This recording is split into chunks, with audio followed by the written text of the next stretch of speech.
Welcome back to this part of the episode. Thanks for listening to the Gunpowder, Propane and Jesus Podcast. Let's light it up. In my alcoholism, in my selfishness, as much as I cared for myself, we were all, even on the lake one time, partying. I was tore up. Everybody on the boat was tore up. And I'd done gotten so mean with Tammy. I was more verbal abusive than I was physically abusive. But I was so mean to Tammy, she jumped off the boat in the middle of the lake. No way. To swim back to shore. To swim back to shore. Rather deal with that than deal with you. And I tried to run over with the boat.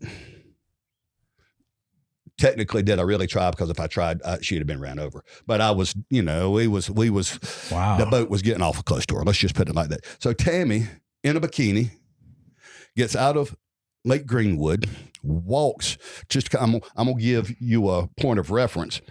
It was Break on the Lake. We was right around the area of Break on the Lake on Lake Greenwood. She had to walk from there, the highway, back to our house. Our house was 20 miles away from where she walked out. She, in a bikini, walked down them highways while I was still partying on a boat. She had unsolicited men pull up on her during this walk because she was in a bikini. The things that I know that I put my wife through, I dread thinking about today because I wasn't a good guy. Right. I was selfish.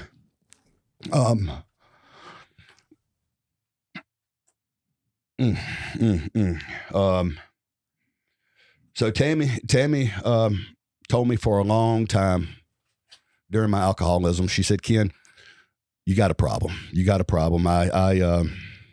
You got to stop drinking.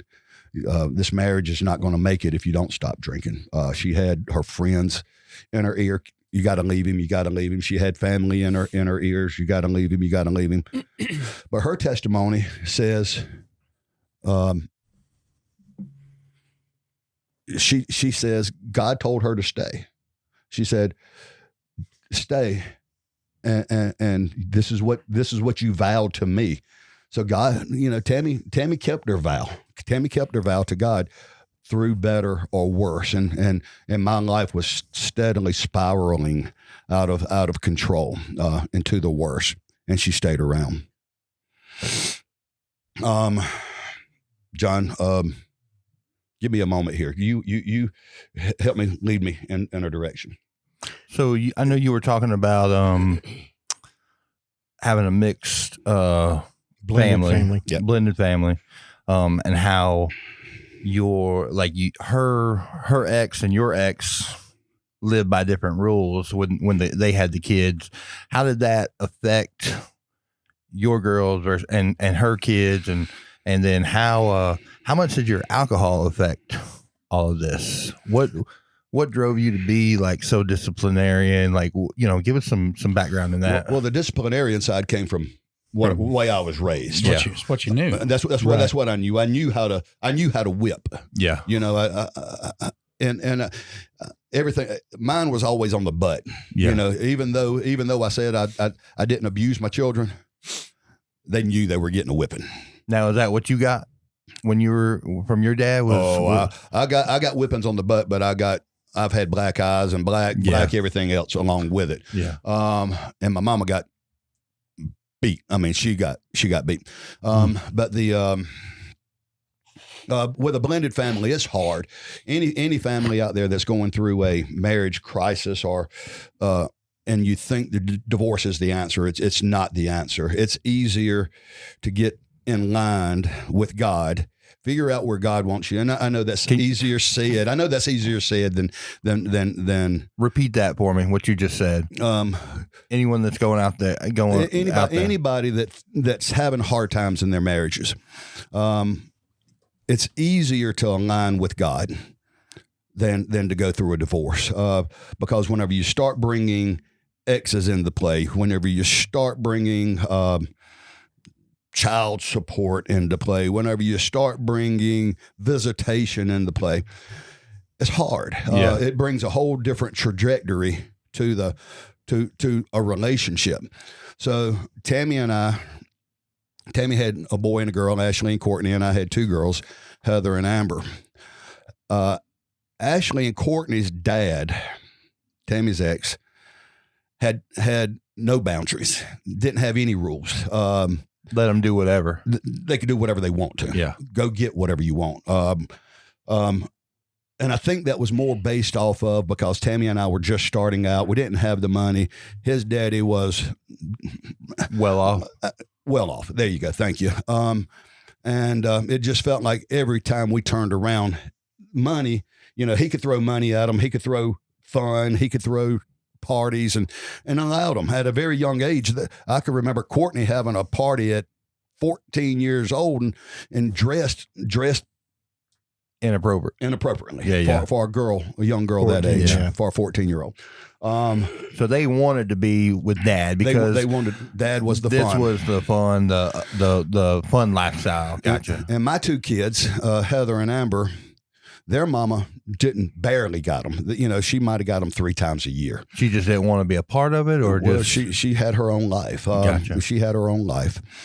And whenever I moved away from Charleston, brought Heather and Amber with me, they were mine. They were my responsibility. And whenever they got in trouble at my house, they didn't have a mama somewhere to run to. They had to be disciplined. They had to take the discipline. And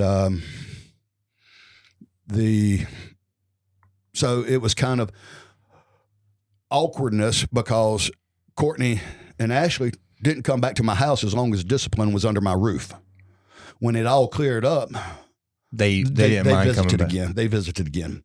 But my 2 kids showed animosity because they had to endure the They discipline. didn't have anywhere to run to and have fun. They didn't have a choice. Yeah, that would be difficult as a kid, seeing, these 2 kids that get to leave on the weekends and go have parties and do what they want, but if I tick off Dad, it's going to be all hell. That makes sense. Now, was the alcohol bad at this point, or was this just social? Or I was probably still social drinking. The alcoholism probably kicked in stronger at its core whenever they finally were gone. Whenever they had graduated high school, it was Tammy and I, empty nesters, producing good money, spending a lot of money, trying to live above our means, trying to make the world look at us like, wow, look at what they've got kind of scenario. And it probably wasn't necessarily Tammy, but me, I'm impressing. It made you feel good. Trying to impress. I was seeking the attention of the world. Work hard, play hard. That's right. And that's the life I was living.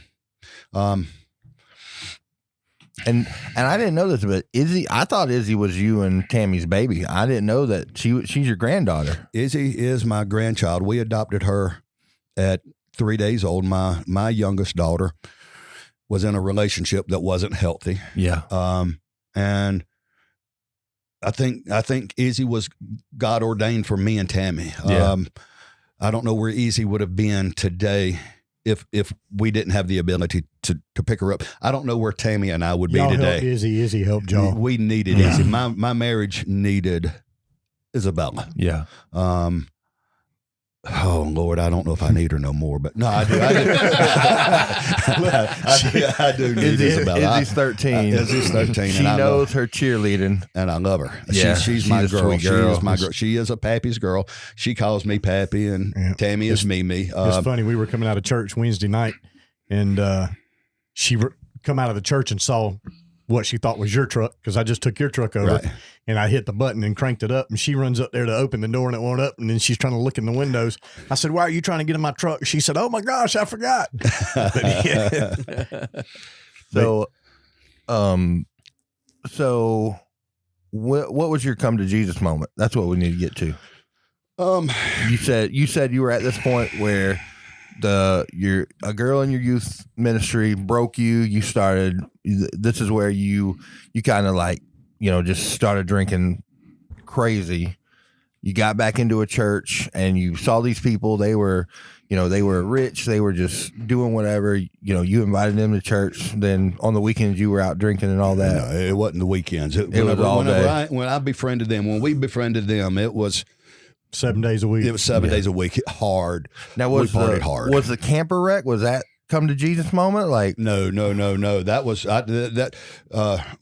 did we acknowledge that God was with us during the wreck? Yeah, God was with us. And I heard Adam Settler say this one time before. During my whole time I was an alcoholic or lived my life for Ken. Jesus was always standing beside God saying, bear with him. Give him one more chance. He's stupid right now, but one day he's going to be yours. Oh yeah. So whenever I look in my past, the Bible verse says all things honor God. For those who did my alcoholism honor God? By no means. I was trying to take as many people to hell as possible because I was having fun doing it. Yeah. But now, because I can minister to men, I can minister to couples,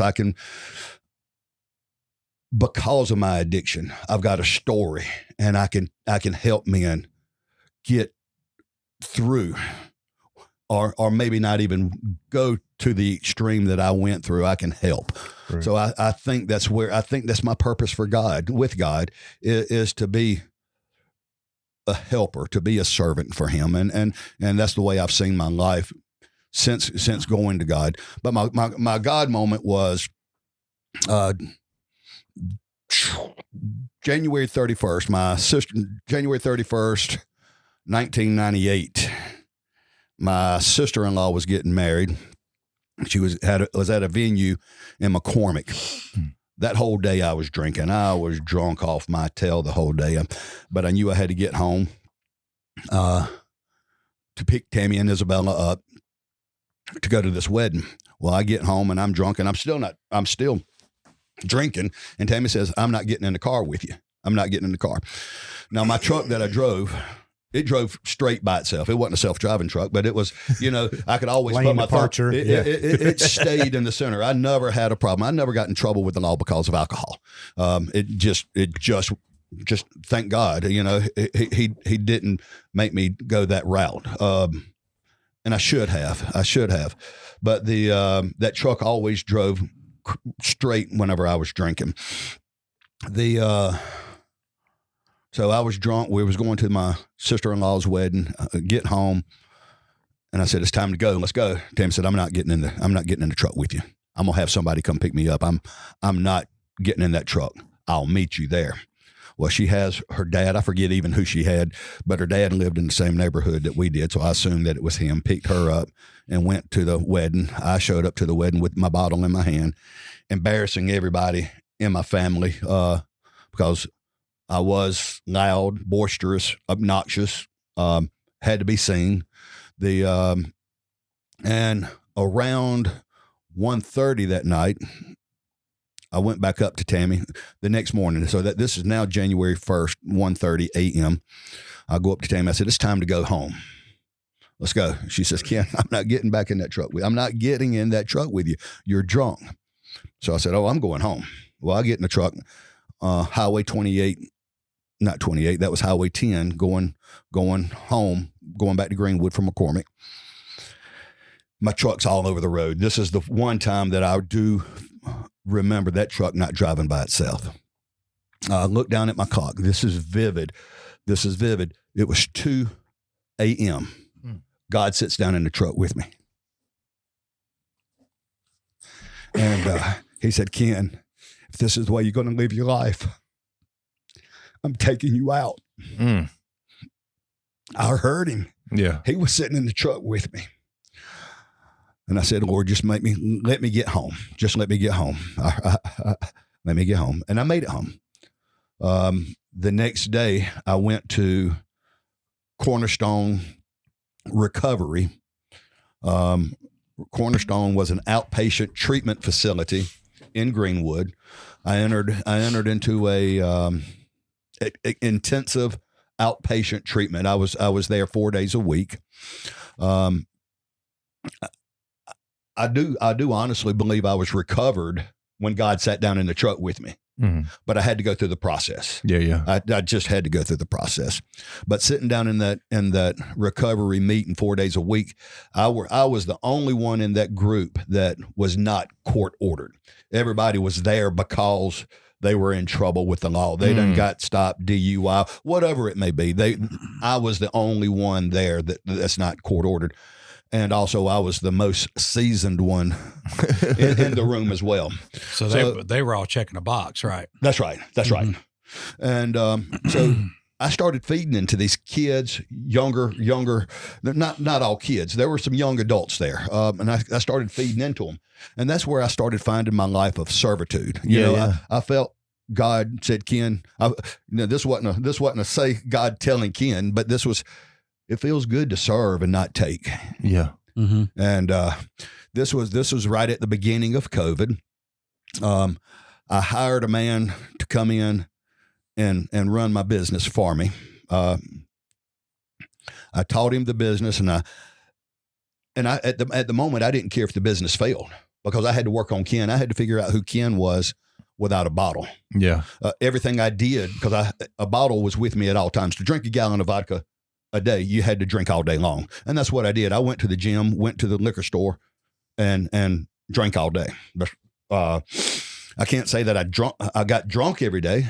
I remember vividly times maybe I was tired and it hit me, but my body became accustomed to that amount of alcohol. So I had to figure out how to talk in front of people without a bottle, how to sell pools without a bottle, how to socialize without a bottle. How to get on a lake on a pontoon, how to go to a football game without a bottle. Mm-hmm. And it's difficult. It's a difficult life to do, but I found the servitude. I enjoyed it. I enjoyed giving back. So this is at the beginning of COVID. We started, serving at food ministries. We started, different community services just to serve. Teachers started not being able to go to work because of COVID. So I started substituting. Owning a business, I wasn't going to work because I couldn't go to work. Customers made you want to drink, so I couldn't go to work because I wanted to drink. Amen to that. Amen to that. Yeah. So that's the reason I had to step aside from my business and hire somebody to run the business for me. Was it the best choice? At the moment, it was. Looking back, God gave me a replacement for a season for me to work on me. Yeah. So I started substitute teaching, and during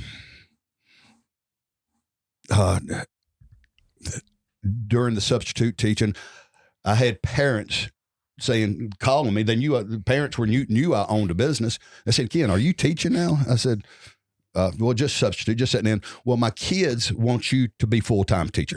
I mean, I fed into these lives, these little girls, these teenage girls that would come and they would sprawl out up on a countertop, and these little boys, all they were trying to do was catch a look at something. Yeah, yeah. And I would tell them, put your legs down. I don't want to see it. And these boys don't need to see. So I was earning these parents' respect. I earned these little girls' respect, and my size, I earned these boys' respect really fast. Yeah. So my classrooms were real respectful. And I enjoyed it.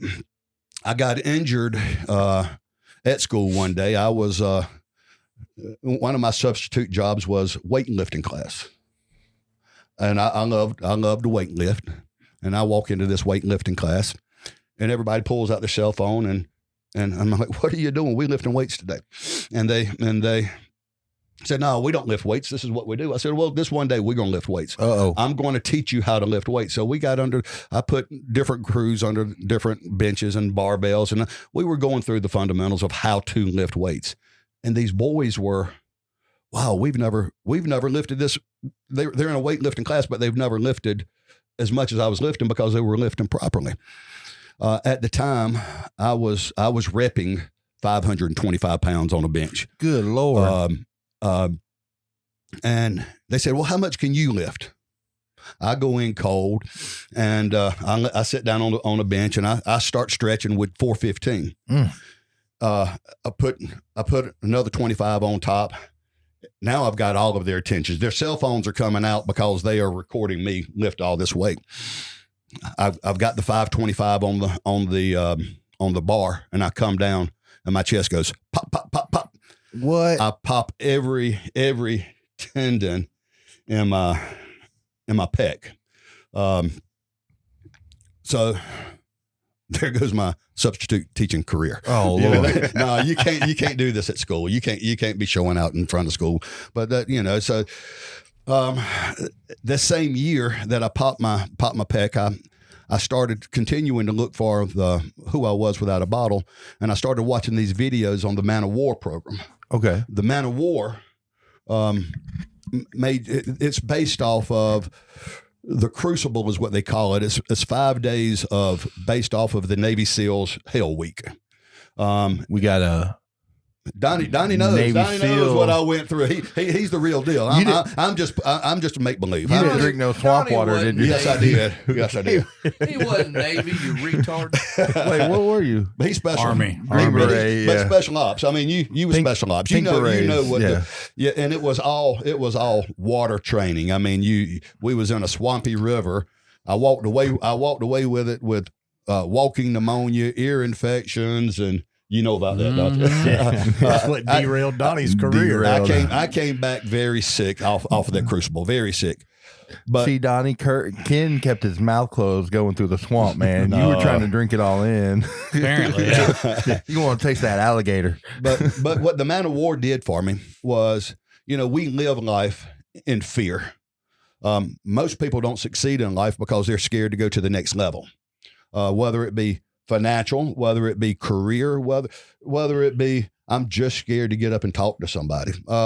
So we just don't excel because I don't fear any longer. Now there's times like this, and I believe my anxiety. Y'all want me to shut up because the anxiety has gone away of sitting down in front of this microphone, but it's gone away. So y'all buckle in. We got noons coming soon, but Bring it on. So the Man of War took the fear of life. That's what it's designed to be. It's not that you're going in as the strongest person or the most endurance person. There were people in there. There were men in that group of Man of War that played football, that were in the military, that mentally they couldn't take the torture of what was going on in their mind. So if I was the best physical specimen, it was their job, the instructor's jobs, the cadre's job to break me anyhow, to step me up another notch, because the goal wasn't to see how strong or how much endurance I could take. It was how much mental I could take that I can endure. And I endured it. On the backside of it, I wasn't aware of the society aspect of the Man of War. And, so for a couple of years, I was in the Man of War Society, and I met a lot of good men, and I found out with a lot of good men, we all have problems. Yeah. Oh, yeah. And I had men calling me weekly about the marriage, about their addictions, because I was vocal. You lived it. I lived it. I'm in this society because I wanted to find out who I was without a bottle. Because with the bottle, my marriage was broken. My business was broken. Your children were suffering. My children were suffering. So I had men calling me, Ken, how? And my story every time was God. You got to get in line with God. And so the summer, time flies. That was 1921. 21 is when I went into the Man of War. It's 25, 23, pre-summer of 23. God, again, here we go. God's sitting down with Ken and talking to him. He said, Ken, I want you to have a revival in Greenwood. I was like, Lord, I'm an alcoholic. I'm not a preacher. How do I orchestrate a revival? So, but he spoke it to me. So I started going to preacher friends, and saying, how do we have a revival? Because of who y'all are sitting in this room, y'all, this is going to be kind of extraordinary to you. But not only did he tell me he wanted a revival, me to orchestrate a revival, he wanted the leader of the revival, the pastor, to be C.T. Townsend. I've seen C.T. at the moment. I did not know C.T. Townsend. Yeah. I have watched him preach. I've watched him sing, but God said C.T. Townsend. I said, okay, God. Well, again, I go to the preachers of the community, try to figure out, where do you have a revival? Where does Ken have a revival? Because this is a community. This is going to be a big revival. This is because I don't dream of nothing small. So we're going to have a community revival. How do you do it? And by the time your wheels start to spin, they spin and spin and spin and spinning, you lose drive. That murk and murred and got up on my wheels and I wasn't moving. So the passion left me. Come October of the same year, 23, God said, Ken, didn't know where CT preached, didn't know nothing about Victory Baptist Church. God said, Ken, I want you to go visit Victory Baptist Church in North Augusta. Me and my family, I've never been in a church the size of Victory. That's a big church, especially if you've never walked into a church that size. I walk in those doors, and at the time, the youth sat on the front row, or the front row over on the left-hand side of the church. Well, guess what? Me and my family, we sat right dead. There was no youth sitting there, but we sat right dead in the middle of the youth section. And then the pastor came up on the stage, not knowing that it was going to be C.T. Townsend. Yeah. Wow, God, you speaking to me? Yeah. So divine. Yeah. So we start coming to church on Sunday mornings. Isabella's in school. It's hard to come serve a church Sunday night when Isabella's got to be. I say it's hard, but I've got friends now at Victory that traveled 3 hours back and forth 2 times a day on Sundays to get to serve that church. So my hour drive seems kind of minute anymore.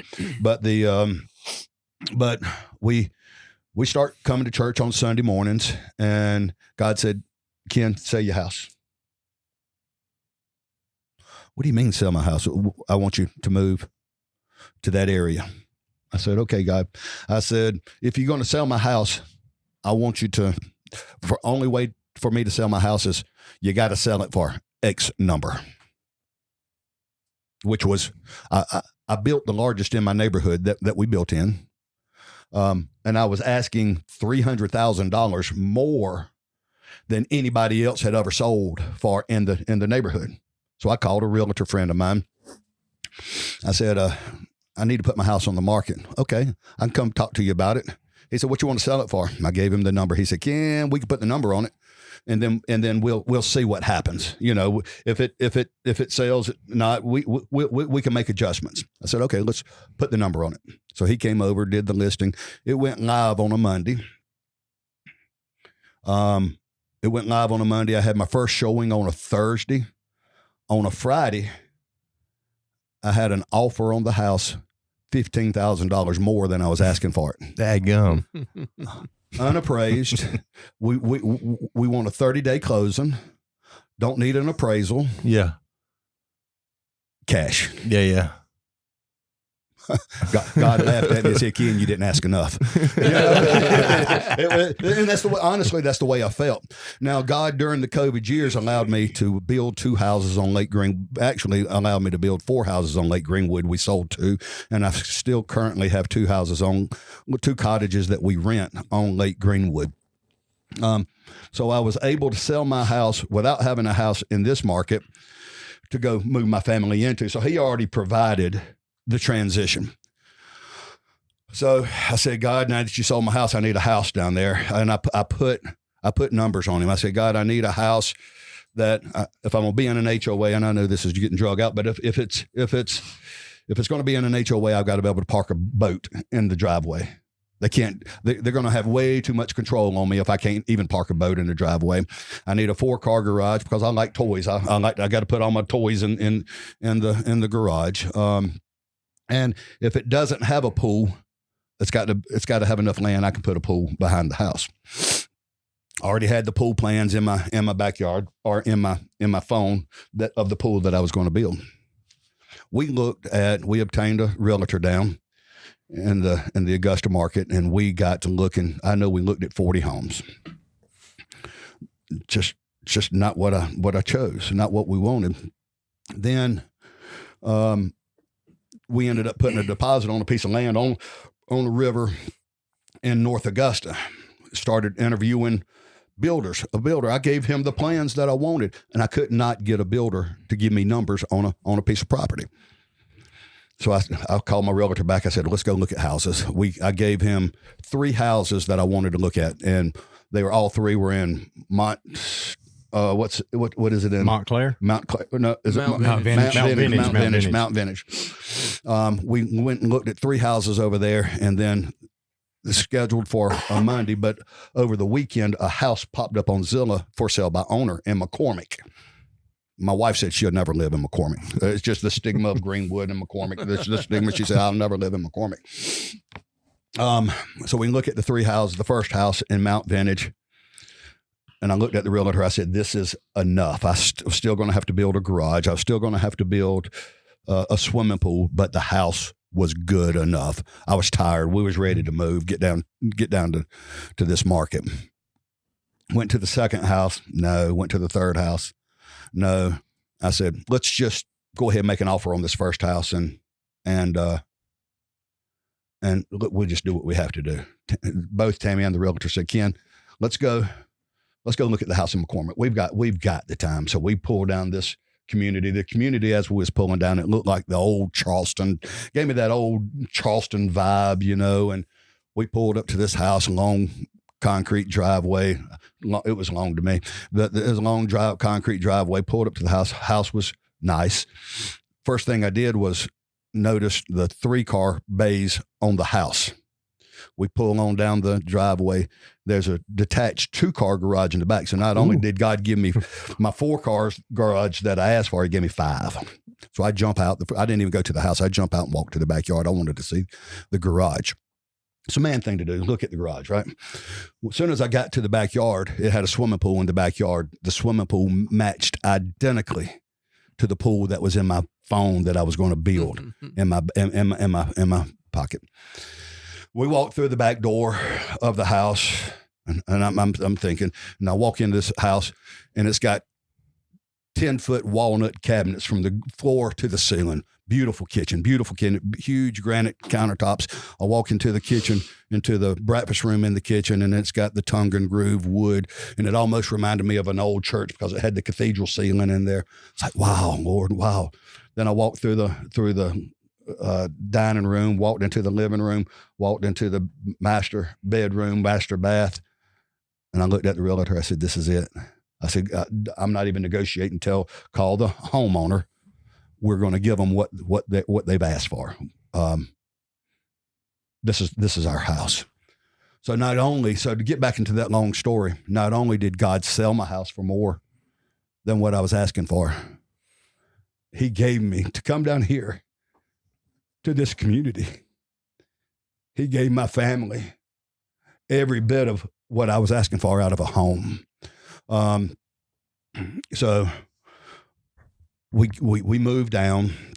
It was a transition, had to get those people out of the house. We moved down and started going to church. We even made it down here to the point of living here now. And then on Sunday mornings, we were just going to church on Sunday mornings because, when you move, you got to unpack. Yeah. So we were unpacking, putting stuff up. So we were only serving the church. CT was preaching one day, and God sat down with me in the church. He said, "Ken, I sold your house. I found you a house, and you're still not down here serving me." So from that moment on, it's probably when you met me at 180. Yeah. Because I was at church Sunday morning, Sunday night, Monday night, Tuesday night, and Wednesday night. I felt like I needed a bed at Victory Baptist Church because I stayed there. But that was my walk to get to here, and I'm having fun. I'm having fun serving God with the men in my life, the accountability in my life at church. That is awesome, man. Hey, you think we could reach out to Miss Tammy? Get her on the phone? Oh, yes. Let's see. Thanks for listening, and remember, the smoke may settle, but the embers stay lit. This was the Gunpowder, Propane and Jesus Podcast. Stay tuned for the next part of this episode.